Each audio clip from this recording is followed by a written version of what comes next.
তোমাদের সঙ্গে না অনেকদিন ডিমের রেসিপি নিয়ে আসিনি।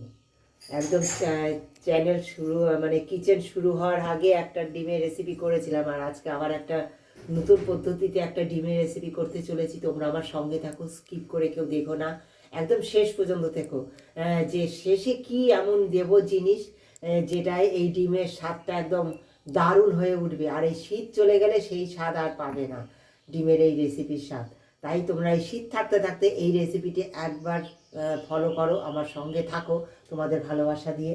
দেখো আমি এই তেল গরম করে নিয়েছি, আর এই ডিম দেখো সিদ্ধ করে সুন্দর ভেজে লাল লাল করে এদিকে ভেজে নিয়েছি। দেখো ভেজে নিয়ে আমি এই যে টুকরো টুকরো করে নিয়েছি, হ্যাঁ দুভাগ করে নিয়েছি। নিয়ে এবারে যে দিয়ে তেল গরম করে নিয়েছি, তেলে দিয়ে দেবো দারুচিনি আর তেজপাতা। প্রথমে এই যে দারুচিনি এক টুকরো আর তেজপাতা,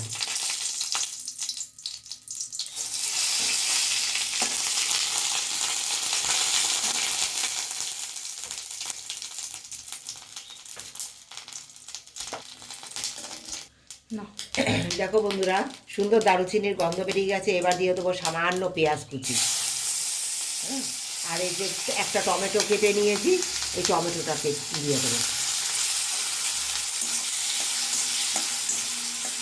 দিয়ে দেবো একটু লবণ।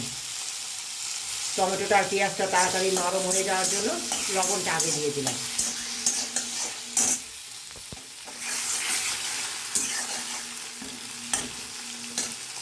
এই টিস্পুনের ছোট্ট টিস্পুনের 1 টিস্পুন আদা।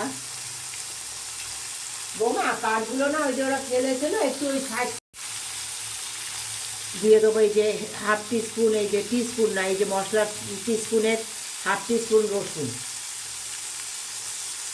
দিয়ে দেবো। এই হাফ টিস্পুন জিরের গুঁড়ো, আর 1 টিস্পুন ধনিয়ার গুঁড়ো,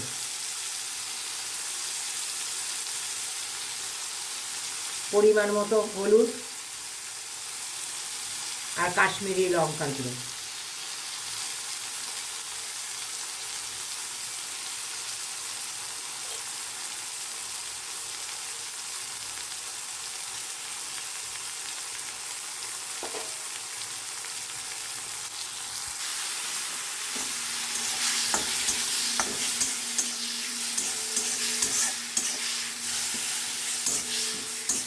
মশলাটা দেখো এবার একটু মাছ করে মশলাটা সামান্য একটু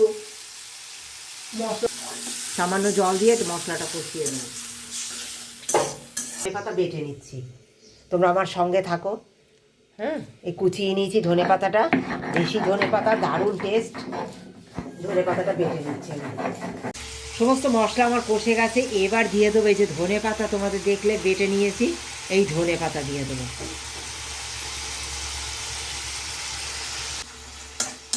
এবার দিয়ে দেবো